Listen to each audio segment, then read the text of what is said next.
Terima kasih Tuhan, sudah menjadi satu-satunya penolong, Tuhan kami, penghibur, dan Engkau adalah salah satu-satunya Tuhan yang sudah menyelamatkan hidup kami. Terima kasih untuk kasih-Mu itu Tuhan. Dan kami mengamini ya Tuhan, bahwa dekat dengan Engkau itulah saat terindah dalam hidup kami. Dekat dengan Engkau ya Tuhan, itulah kerinduan hati kami. Dan kami mau datang membawa hati kami hanya kepadamu. Tuhan, tolong kami, sebentar kami akan mendengarkan kebenaran firman Tuhan. Singkirkan setiap gangguan, kelelahan, dan beban pikiran yang dapat menghalangi kami untuk mendengar suara. Lembutkan hati kami yang keras dan arahkan hati kami yang mudah menyimpang. Biarlah firman-Mu bekerja di dalam kami, menegur, menghibur, menuntun kami kepada kebenaran. Dan biarlah dalam segala sesuatu nama Tuhan Yesus saja yang dimuliakan. Di dalam nama Tuhan Yesus kami menyerahkan waktu pemberitaan firman Tuhan ini. Di dalam nama-Mu kami berdoa. Amin. Silakan duduk Bapak Ibu. Terima kasih untuk liturgos dan WL dan singer yang sudah memimpin kita untuk memuji Tuhan, ya. Biarlah kita senantiasa juga merasakan kerinduan itu di dalam hati kita, ya, untuk dekat kepada Tuhan. Nah, Bapak Ibu, senang bisa melayani pemberitaan firman Tuhan pada pagi hari ini, ya. Firman Tuhan pada hari ini berjudulkan Akulah Pintu, ya, dari Yohanes 10 ayat 1 sampai 10. Nah, sebelumnya Bapak Ibu, saya pernah menyampaikan bahwa tahun ini kita mau fokus kepada visi misi gereja kita. Nah, visi misi itu kemarin sudah saya sampaikan, kita turunkan menjadi 5 tema besar tahunan, ya. 5 tema besar tahunan. Tahun ini tema gereja kita itu, tema besarnya adalah dipanggil untuk menjadi muridnya. Ini dari kalimat visi kita, yaitu kita menghasilkan murid yang berpusat pada Injil. Kita semua adalah murid. Bapak Ibu, kita diharapkan tidak hanya sekedar percaya, dibaptis, menjadi orang Kristen, tetapi kita diharapkan menjadi murid-murid Kristus yang militan, Bapak Ibu. Belakangan ini memang mungkin ketika kita mendengar kata militan, kesannya kok negatif sekali gitu ya. Tetapi sebenarnya tidak seperti itu, ya. Memang kita dipanggil untuk menjadi murid-murid Kristus yang militan. Nah, di awal tahun ini kita akan membahas mengenai tema mengenal Kristus yang memanggil, ya, mengenal Kristus yang memanggil. Bapak Ibu, untuk menjadi murid kita perlu mengenal Kristus yang memanggil kita, ya. Kita dipanggil untuk menjadi murid. Untuk menjadi murid kita perlu mengenal Kristus yang memanggil kita. Kita akan membahasnya lewat seri 7 Aku Adalah, seri khotbah 7 Aku Adalah. Pak Prapto minggu pertama sudah menjelaskan mengenai Akulah Terang Dunia, ya. Bapak Ibu ingat, ya. Kemudian minggu kedua penginjil Lim Hendra menjelaskan mengenai Aku Adalah Roti Kehidupan. Nah, hari ini saya akan menyampaikan mengenai Aku Adalah Pintu. Firman Tuhan diambil dari Yohanes 10 ayat 1 sampai 10. Kita baca bersama-sama ya Bapak Ibu, ya. Kita baca bersama-sama. Ini saya ambil dari terjemahan baru yang kedua. 1, 2, 3. Sesungguhnya aku berkata kepadamu, siapa yang masuk ke dalam kandang domba tanpa melalui pintu, tetapi dengan memanjat dari tempat lain, ia adalah seorang pencuri dan seorang perampok. Namun siapa yang masuk melalui pintu, ia adalah gembala domba. Untuk dia menjaga membuka pintu dan domba-domba mendengarkan suaranya. Ia memanggil domba-dombanya masing-masing menurut namanya dan menuntunnya keluar. Jika semua dombanya telah dibawanya keluar, ia berjalan di depan mereka dan domba-domba itu mengikuti dia karena mereka mengenal suaranya. Namun seorang asing pasti tidak mereka ikuti, malah mereka akan lari dari orang itu karena suara orang-orang asing tidak mereka kenal. Yesus mengatakan kiasan ini kepada mereka, tetapi mereka tidak mengerti apa maksudnya. Ia berkata demikian kepada mereka. Karena itu Yesus berkata lagi, sesungguhnya aku berkata kepadamu, akulah pintu bagi domba-domba itu. Semua orang yang datang sebelum aku adalah pencuri dan perampok, dan domba-domba itu tidak mendengarkan mereka. Akulah pintu, siapa masuk melalui aku, ia akan diselamatkan dan ia akan masuk dan keluar serta menemukan padang rumput. Pencuri datang hanya untuk mencuri, membunuh dan membinasakan. Aku datang supaya mereka mempunyai hidup dan mempunyainya dengan berlimpah-limpah. Semikian jauh pembacaan firman Tuhan kita pada pagi hari. Nah, Bapak Ibu, dalam interaksi saya dengan jemaat di tempat ini, juga di tempat di mana saya melayani sebelumnya, saya itu mendapatkan satu hal yang perlu kita waspadai juga. Nah, Bapak Ibu, satu hal itu adalah ternyata cukup banyak anggota jemaat kita, generasi kedua dan ketiga, yang sudah tidak lagi beribadah di gereja. Bahkan banyak juga yang sudah tidak lagi menjadi orang Kristen atau sudah pindah agama, Bapak Ibu. Nah, ada banyak faktor yang menyebabkan anggota keluarga dari jemaat itu tidak lagi di gereja atau sudah pindah agama. Salah satu faktornya adalah mungkin karena iman mereka itu sekedar iman yang diteruskan atau diturunkan, ya. Jadi bapak mamanya orang Kristen, kakek neneknya juga orang Kristen, dan imannya itu sekedar diteruskan aja, diturunkan saja, Bapak Ibu. Nah, banyak dari generasi kedua itu atau yang ketiga itu jadi enggak membaca atau mengerti firman Tuhan dengan baik. Mereka belum mengalami sendiri apa itu iman Kristen, dan mereka juga enggak dimuridkan dengan baik, Bapak Ibu. Nah, karena mereka tidak dimuridkan, seringkali iman mereka tuh enggak kuat, enggak berakar. Mungkin juga ditambah lagi dengan kita orang-orang dewasa, ya, yang mungkin orang tua, yang mungkin juga iman kita juga sudah mulai berubah, Bapak Ibu. Saya kadang sedih gitu ya ketika mengunjungi jemaat, misalnya jemaat itu cerita, oh anaknya ini maaf, mungkin menikah dengan yang berbeda agama gitu ya, Bapak Ibu. Nah, kenapa itu bisa terjadi? Salah satu faktornya mungkin kita sendiri sebagai orang tua, mungkin iman kita sudah berubah, Bapak Ibu. Kita tidak lagi menganggap Yesus itu satu-satunya jalan keselamatan. Mungkin iman kita sudah mulai berubah dan kita berpikir, oh ya, semua agama sama saja kan. Semua agama mengajarkan kebaikan. Jadi iman kita sendiri itu gak kuat, Bapak Ibu. Dan kemudian akhirnya generasi kedua dan ketiganya juga merasakan imbasnya, Bapak Ibu. Nah, waktu mempersiapkan khotbah ini, saya teringat sebuah buku yang dulu saya pernah baca, berjudul Why Christian Kids Live the Faith. Ya, Why Christian Kids Live the Faith. Kenapa anak-anak muda itu, anak-anak muda Kristen meninggalkan iman mereka? Di dalam buku ini, Bapak Ibu, disebutkan kalau orang-orang muda itu sebenarnya punya banyak pertanyaan. Ya, salah satunya itu kenapa mereka meninggalkan gereja itu adalah karena ini. Karena mereka punya banyak pertanyaan, dan pertanyaan-pertanyaan itu mengganggu mereka, ya, mengganggu mereka, dan mereka nggak mendapatkan jawaban. Misalnya pertanyaan tentang kenapa ada penderitaan di dalam dunia, pertanyaan-pertanyaan tentang sains, gitu ya, tentang seksualitas, identitas seksual, tentang keadilan Allah, keunikan Tuhan Yesus.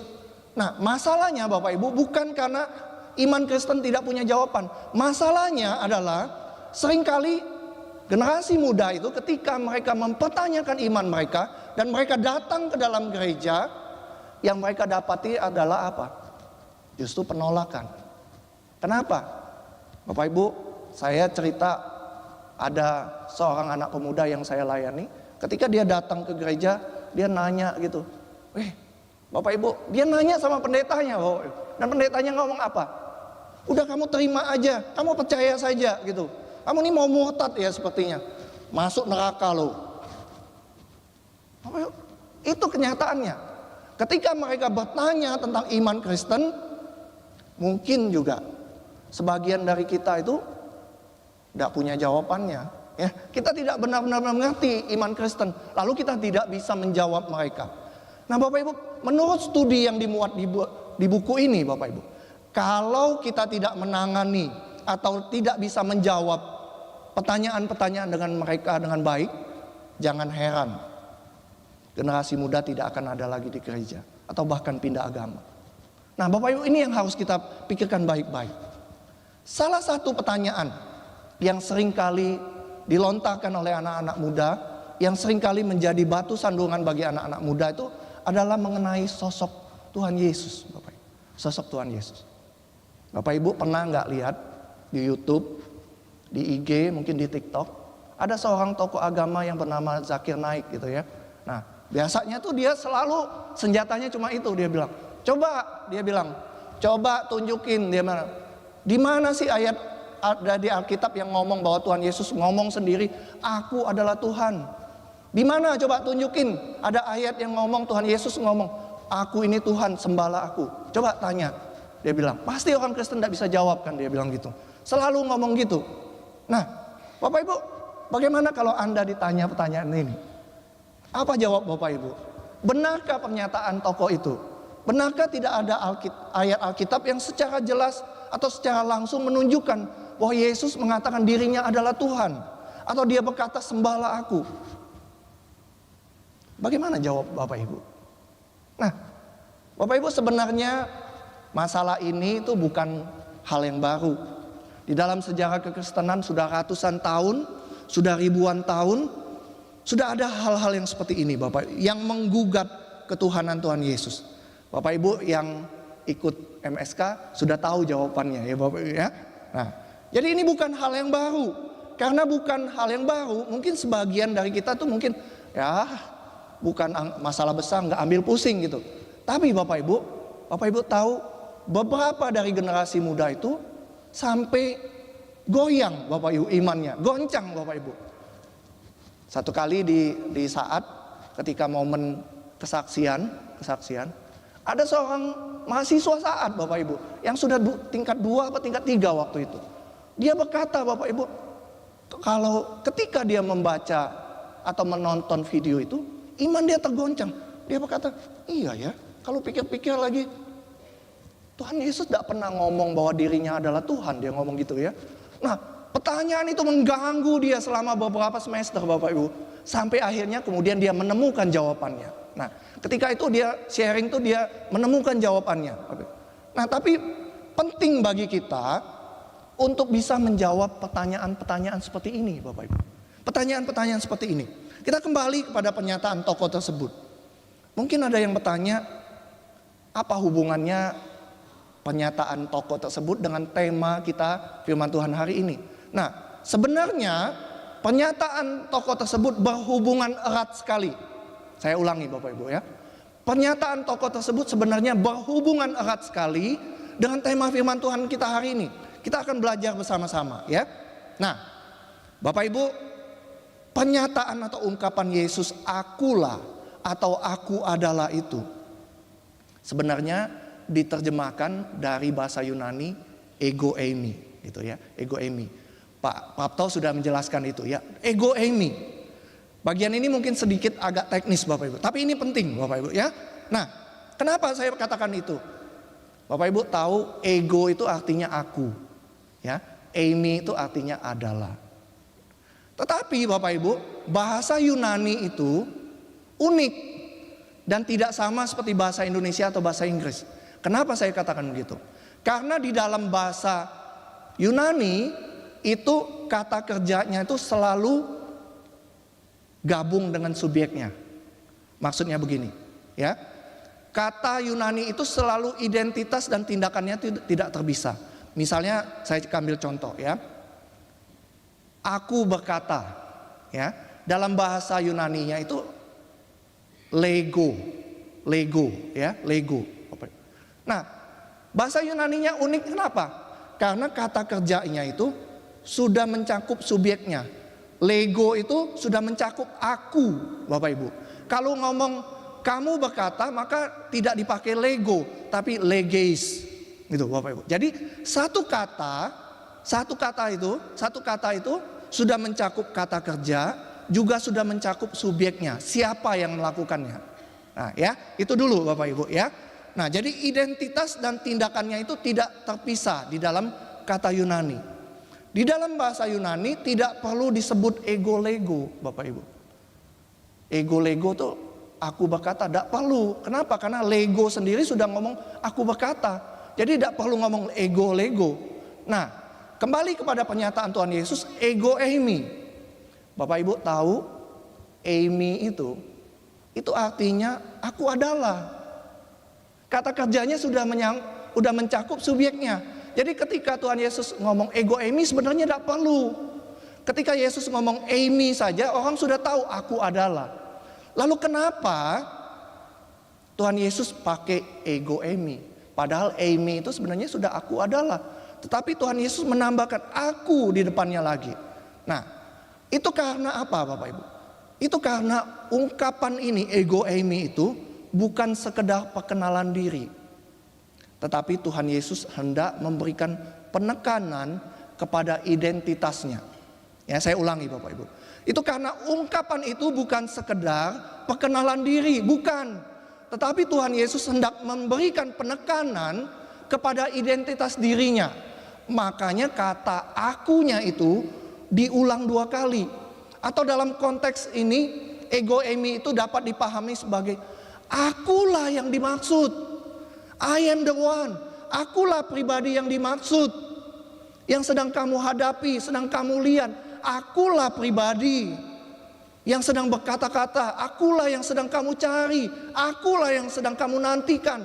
Akulah yang sedang berdiri di hadapanmu. Bapak Ibu, bagi kita saat ini mungkin ungkapan akulah atau aku adalah itu hal yang biasa Bapak Ibu, tidak jadi masalah. Kenapa? Ya kita kan sering pakai, nama saya Suryanto, aku adalah seorang penginjil. Bapak Ibu ngomong gitu juga kan, misalnya aku ini, namaku ini, akulah ini, nama gitu ya, perkenalan diri Bapak Ibu. Tapi Bapak Ibu tidak demikian bagi orang-orang yang hidup pada zaman itu. Khususnya bagi orang-orang Yahudi, orang Farisi, imam kepala, ahli Taurat itu. Kenapa demikian Bapak Ibu? Itu karena tadi yang pertama saya sampaikan tadi, tidak lazim orang pakai 2 kata.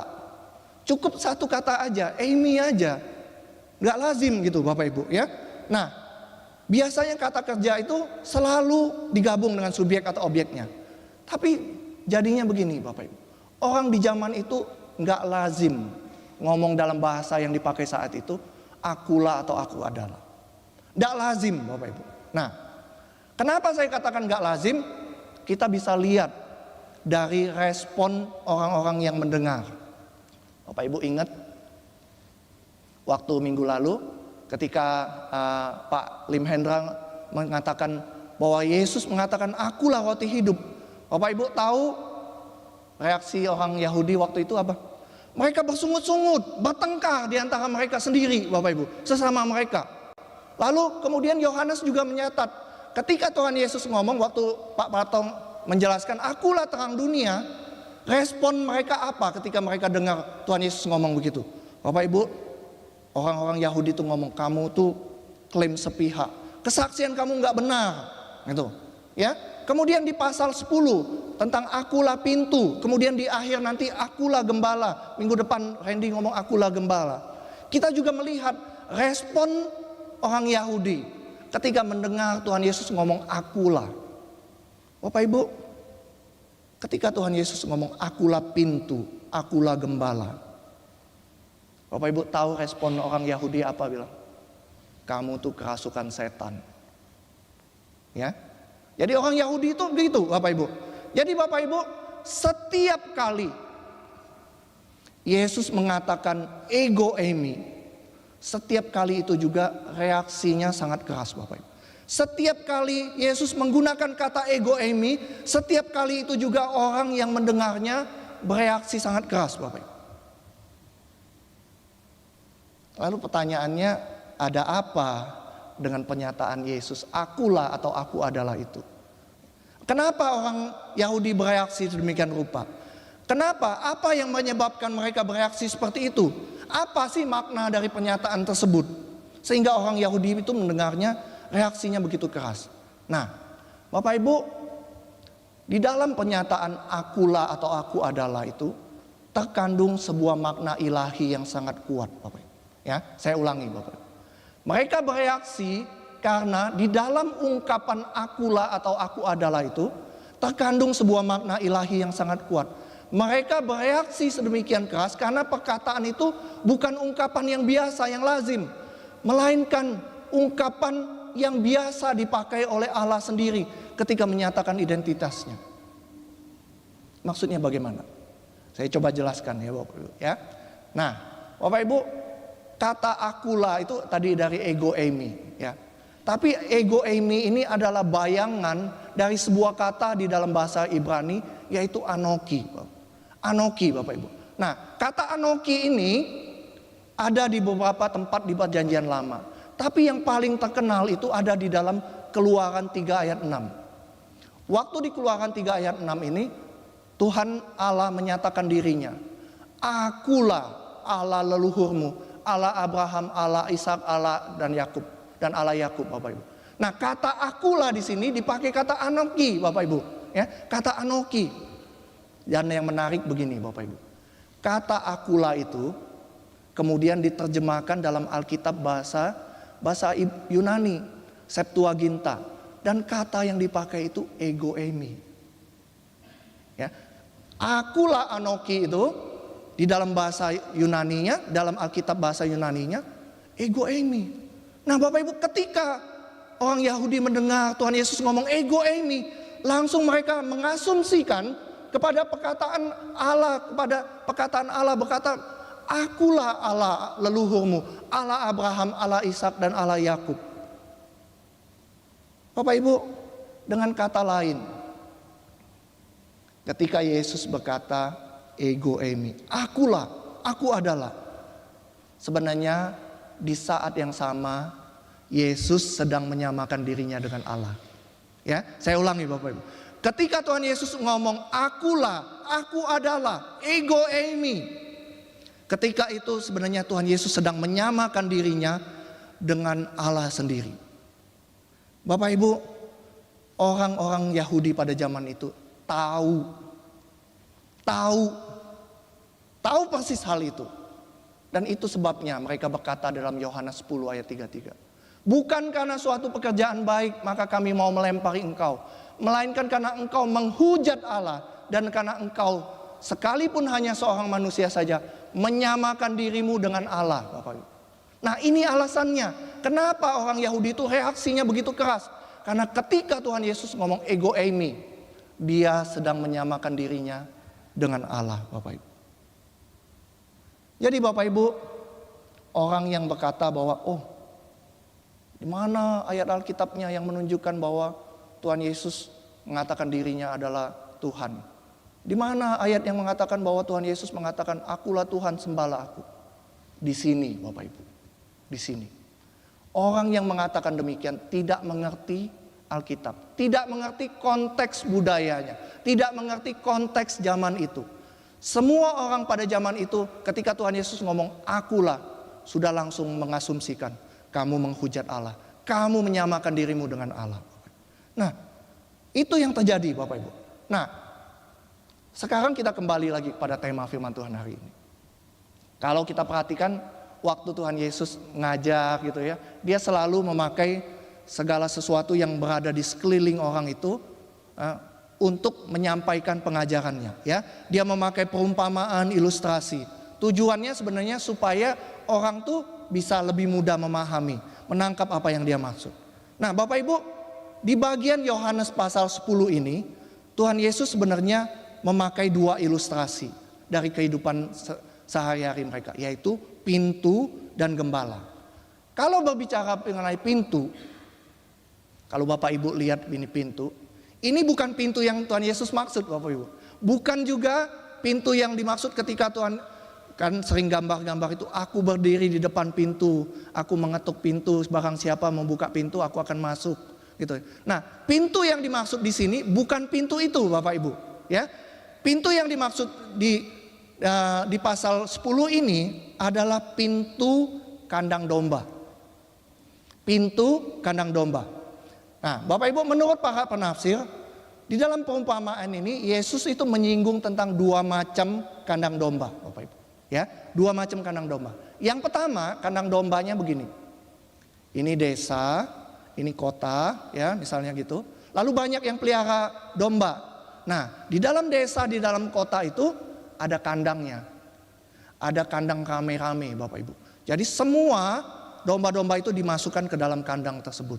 Mirip dengan kandang-kandang kita saat ini gitu ya. Ada atapnya, ada temboknya, ada pintunya, Bapak Ibu. Nah, semuanya itu dimasukkan ke dalam itu. Itu yang disebut oleh Tuhan Yesus di awal pasal itu, ya. Ada pintu, lalu aku datang, penjaga membuka pintu, kemudian aku panggil domba-dombanya keluar satu persatu, bawa ke padang rumput. Nah, Bapak Ibu, kandang yang kedua itu yang dimaksud oleh Tuhan Yesus. Ya, kan pintu kandang domba itu yang dimaksud Tuhan Yesus itu yang kedua, Bapak Ibu ya. Nah, kenapa saya katakan demikian? Pada saat-saat tertentu, misalnya di musim semi dan musim panas, domba-domba itu dibawa keluar ke bukit-bukit yang berumput hijau. Kalau misalnya musim hujan, musim dingin, domba-domba itu dibawa masuk ke dalam kandang yang di dalam kota, di dalam desa. Ada temboknya, ada atapnya gitu ya. Nah, karena apa? Karena tidak memungkinkan juga untuk menjaga domba di luar karena terlalu dingin, Bapak Ibu. Tetapi ketika misalnya musim semi, ya, musim panas, domba-domba itu dibawa keluar agak jauh dari desa sampai kota gitu. Nah, mereka dibawa keluar jauh, tidak mungkin balik ke kandang. Lalu gembala-gembala itu membuat sebuah kandang batu. Batu itu ditumpuk ke belakang itu, dan ada lubang satu, Bapak Ibu, di dalamnya itu, di tengah-tengahnya itu ya. Jadi domba-domba yang dibawa keluar itu pada waktu malam hari di musim semi, musim panas ya, domba-domba itu dimasukin ke dalam kandang itu. Dan kandang ini, Bapak Ibu, sebenarnya cuma punya satu lubang itu, ya, cuma punya satu lubang itu. Di tempat lubang itu atau di tempat terbuka itulah biasanya sang gembala menjadikan dirinya itu pintunya. Jadi dia berbaring di pintu itu, Bapak Ibu. Dia berbaring di pintu itu. Domba ya, tidak bisa keluar atau masuk tanpa melalui pintu itu, tanpa melalui sang gembala tersebut. Sang gembala sendiri membaringkan diri di lubang tersebut sehingga tidak ada domba yang bisa keluar masuk melewati tubuhnya. Jadi secara harafiah Tuhan Yesus itu ngomong, akulah pintu, akulah yang benar-benar jadi pintu itu. Gembala yang jadi pintu dari kandang domba itu. Gembala sendiri yang menjadikan tubuhnya. Nah, sekarang pertanyaannya Bapak Ibu, apa makna dari perkataan Yesus bahwa dia adalah pintu? Ya, waktu Tuhan Yesus ngomong akulah pintu, apa sih maknanya? Nah, yang pertama Bapak Ibu, saya pernah membaca sebuah artikel mengenai binatang domba. Dalam artikel itu mengatakan domba itu binatang yang bodoh. Saya ulangi pokoknya, ini bukan kata saya ya. Itu berdasarkan artikel itu, dan memang menurut para peternak, domba itu binatang yang bodoh. Kenapa dikatakan binatang bodoh? Karena domba itu gampang sekali kehilangan arah, ya. Misalnya dibawa jalan agak jauh sedikit aja dari kandangnya, maka dia tidak bisa pulang, Bapak Ibu. Dia nggak tahu jalan pulang. Mereka nggak bisa pulang ke kandangnya sendiri kalau nggak ada gembala. Ketika keluar untuk mencari makan, jangankan jauh sedikit, nggak bisa apa-apa gitu mereka. Harus gembalanya yang menuntun pulang ke dalam ke dalam kandangnya, Bapak. Nah, domba juga itu sasaran empuk bagi binatang predator seperti singa, itu beruang atau serigala. Dagingnya itu menggiurkan bagi binatang buas itu gitu ya. Domba itu sebenarnya nggak punya kemampuan sama sekali untuk melawan. Ketika diserang yang bisa mereka lakukan cuma pasrah atau lari, Bapak Ibu ya. Seringkali domba-domba itu menjadi mangsa binatang buas di malam hari. Oleh karena itulah di malam hari di padang rumput itu gembala bawa dombanya masuk ke dalam kandang, Bapak Ibu. Di dalam kandang, Bapak Ibu, mereka aman, mereka selamat, mereka dijagai. Nah, apa makna pintu ini? Yang pertama, Bapak Ibu, pintu itu adalah jalan menuju kandang yang adalah tempat perlindungan atau keselamatan bagi domba. Ya, saya ulangi, Bapak. Makna pintu itu, aku adalah pintu. Pintu itu adalah jalan masuk menuju kandang yang adalah tempat perlindungan atau keselamatan bagi domba. Gembala membawa domba-domba itu masuk melalui pintu untuk masuk tempat perlindungan. Itulah sebabnya Tuhan Yesus berkata, akulah pintu. Siapa yang masuk melalui aku, ia akan diselamatkan. Akulah pintu, siapa yang masuk melalui aku, ia akan aman, ia akan selamat. Itu makna yang pertama, Bapak Ibu. Di dalam ayat 28 Tuhan Yesus berkata begini, aku memberikan hidup yang kekal kepada mereka, dan mereka pasti tidak akan binasa sampai selama-lamanya, dan seorang pun tidak akan merebut mereka dari tanganku.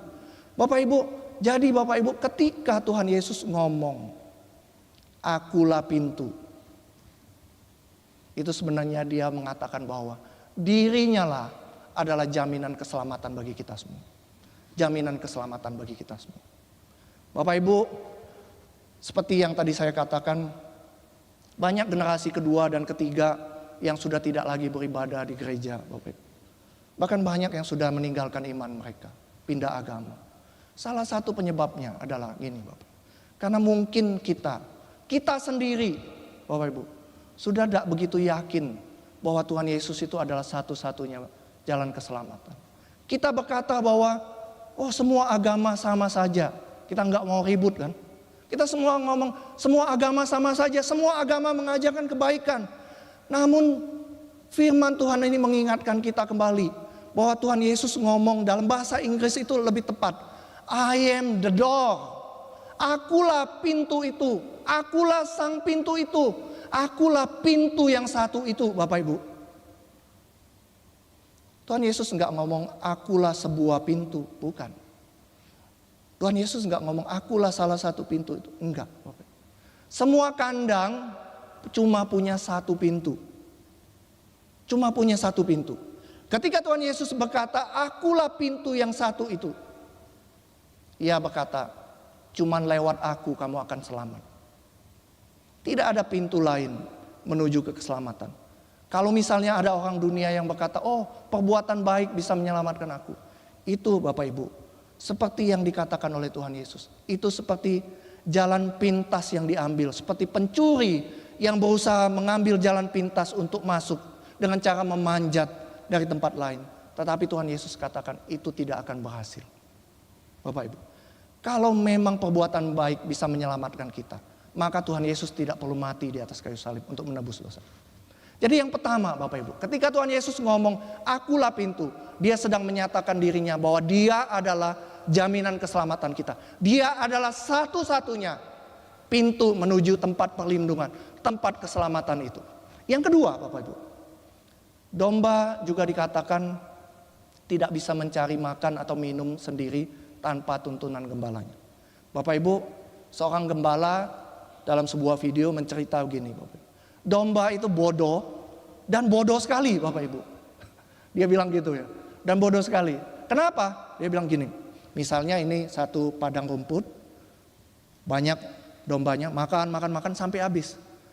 Bapak Ibu tahu ketika sudah habis apa yang mereka lakukan? Mereka masih tetap makan, Bapak Ibu. Bahkan akarnya yang sudah bercampur dengan tanah itu mereka masih makan. Tanahnya juga mereka makan, Bapak Ibu. Dan itu mereka lakukan. Domba juga adalah binatang penakut. Dia nggak berani dekat-dekat aliran sungai. Kenapa? Menurut gembala itu, domba itu bulunya tebal. Ketika kena air, bulunya itu jadi berat. Jadi Bapak Ibu, ketika domba itu dekat dengan aliran sungai yang deras, maka kalau dia tercebur, biasanya dia akan mati tenggelam.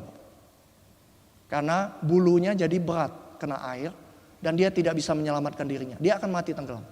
Oleh karena itulah Daud ngomong di dalam Mazmur 23. Tuhan seperti gembala yang membaringkan aku di padang yang berumput hijau, membimbing aku ke air yang tenang. Kenapa? Karena domba takut dengan aliran air yang deras, Bapak Ibu. Dia mau minum di tempat yang aliran airnya tenang. Dan Tuhan Yesus berkata, Dia adalah gembala yang membawa kita menuju ke aliran air yang tenang. Nah Bapak Ibu, yang kedua ini hendak mengatakan, pintu itu adalah jalan keluar menuju padang yang berumput hijau dan sungai yang berair tenang. Yang pertama tadi, pintu itu adalah jalan masuk menuju tempat aman, keselamatan. Tapi pintu itu juga adalah jalan keluar menuju padang yang berumput hijau dan sungai yang berair tenang. Gembala membawa domba-domba itu keluar melalui pintu untuk berjalan menuju padang yang berumput hijau dan sungai yang berair tenang. Tuhan Yesus berkata, "Akulah pintu. Siapa yang masuk melalui aku, ia akan masuk dan keluar serta menemukan padang rumput yang hijau." Akulah pintu. Siapa yang melewati aku, ia akan masuk dan keluar serta menemukan padang rumput. Tuhan Yesus juga berkata, pencuri datang hanya untuk mencuri, membunuh, membinasakan. Aku datang supaya mereka mempunyai hidup dan mempunyai dengan berlimpah-limpah. Bapak Ibu, ketika kita masuk atau keluar melalui pintu itu, sesungguhnya kita mendapatkan jaminan pemeliharaan Tuhan atas hidup kita. Makna yang pertama, pintu adalah jaminan keselamatan. Pintu itu pintu masuk menuju tempat aman. Makna yang kedua, pintu itu adalah pintu keluar untuk mendapatkan padang rumput hijau, sungai yang beraliran tenang. Yang pertama, makna pintu adalah jaminan keselamatan. Yang kedua adalah jaminan pemeliharaan Tuhan atas hidup kita. Sebagai penutup Bapak Ibu, beberapa waktu yang lalu saya sempat ngobrol dengan Olive, gitu ya. Waktu itu dia update status tentang Rain, ya, tingkah laku Rain. Wah, saya lihat dia menikmati hidup sekali gitu ya. Dia bisa guling-guling gitu sambil makan, pokoknya santai sekali, dia menikmati hidup. Nah, Olive kemudian menulis di status itu ya, pas kecil ingin cepat gede. Begitu gede, sudah bekerja, pengen balik jadi bayi lagi. Tanpa beban, cuman main gitu ya. Olive tulis gitu.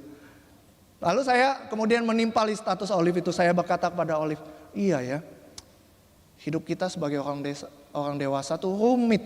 Nggak seperti anak-anak gitu Bapak. Lalu Olive kemudian menjawab lagi, iya loh, anak-anak ya taunya cuma makan, main, tidur, minum gitu ya. Orang dewasa banyak sekali pergumulan. Memang kita harus akui kita orang dewasa banyak sekali pergumulan hidupnya.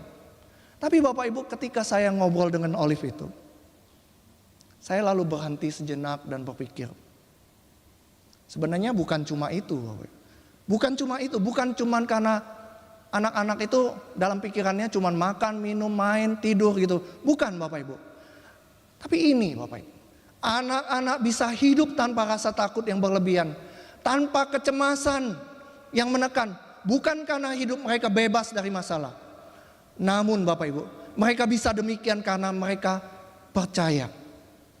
Mereka percaya bahwa ada orang tua yang mengasihi mereka. Mereka percaya ada orang tua yang melindungi mereka, yang menjagai mereka saat mereka tidur. Ada orang tua yang memelihara hidup mereka, bahkan ketika mereka tidak tahu, tidak mengerti apa-apa. Dan disitulah ironi kita Bapak Ibu, sebagai orang-orang dewasa. Semakin kita dewasa, semakin kita merasa harus mengerti segalanya. Semakin kita dewasa, semakin kita ingin mengendalikan hidup kita. Semakin kita dewasa tanpa sadar, kita juga semakin sulit untuk percaya penuh kepada Bapa di surga. Kita sulit untuk percaya penuh kepada Bapa di surga. Mungkin kita berkata, aku percaya Tuhan pasti selamatkan aku. Ya, jaminan keselamatan.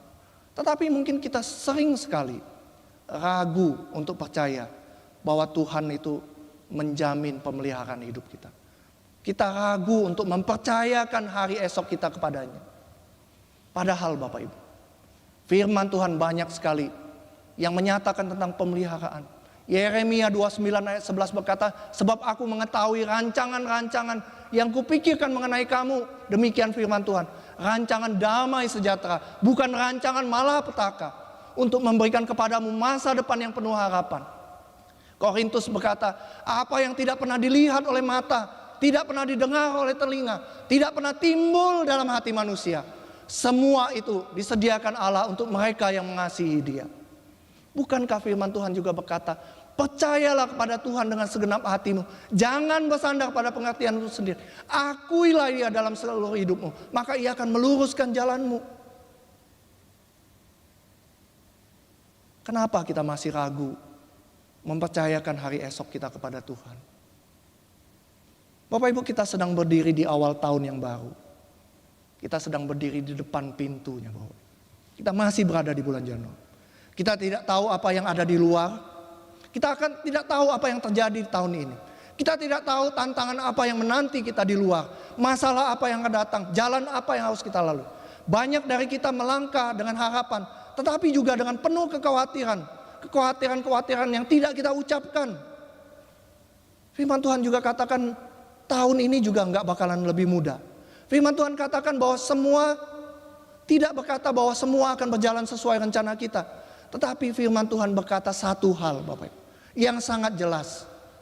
Ada sebuah pintu. Dan Yesus berkata, akulah pintu. Akulah yang menjamin keselamatanmu. Akulah juga yang menjamin pemeliharaan hidupmu. Artinya apa, Bapak? Di tengah ketidakpastian hidup di luar, kita tidak berjalan sendirian. Kita masuk di tahun ini bukan dengan mengetahui semua jawaban. Bukan. Tapi kita masuk di tahun ini dengan mengenal pribadi yang kita ikuti. Di dalam Kristus keselamatan kita terjamin. Di dalam Kristus hidup kita juga dipelihara. Inilah panggilan menjadi murid Kristus. Menjadi murid bukan berarti hidup kita bebas dari masalah. Menjadi murid bukan berarti kita berjalan tanpa masalah. Menjadi murid berarti kita berani berjalan. Meskipun kita tidak tahu apa yang akan terjadi. Itu karena kita mengenal Kristus yang memanggil dan memimpin hidup kita. Bapak Ibu, sekali lagi, hidup Kristen bukan hidup tanpa takut. Tetapi hidup yang berani mempercayakan diri kita. Seperti seorang anak, percaya bahwa ada Bapa yang berdiri di pintu itu. Yang menjaga, melindungi, tidak pernah meninggalkan kita domba-dombanya. Maka di awal tahun ini pertanyaannya bukan sekedar apa rencana kita. Bukan, Bapak Ibu. Pertanyaannya adalah, apakah kita mau melangkah sebagai murid? Masuk ke tahun ini melalui Kristus. Mempercayakan hidup kita, seluruh hidup kita, kepada Dia yang berkata, akulah pintu. Mari kita berdoa.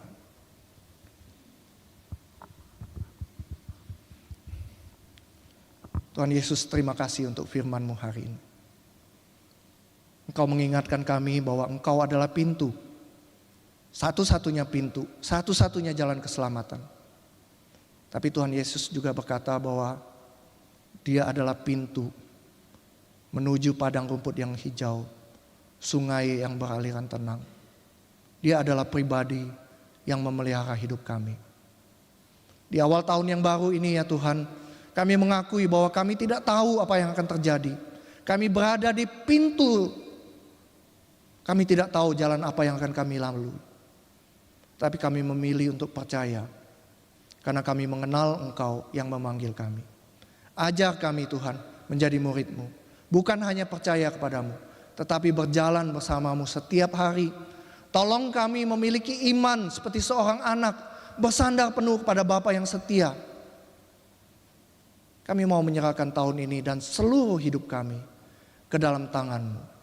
Di dalam nama Tuhan Yesus, Sang pintu keselamatan, Sang pintu pemeliharaan itu, kami berdoa. Amin.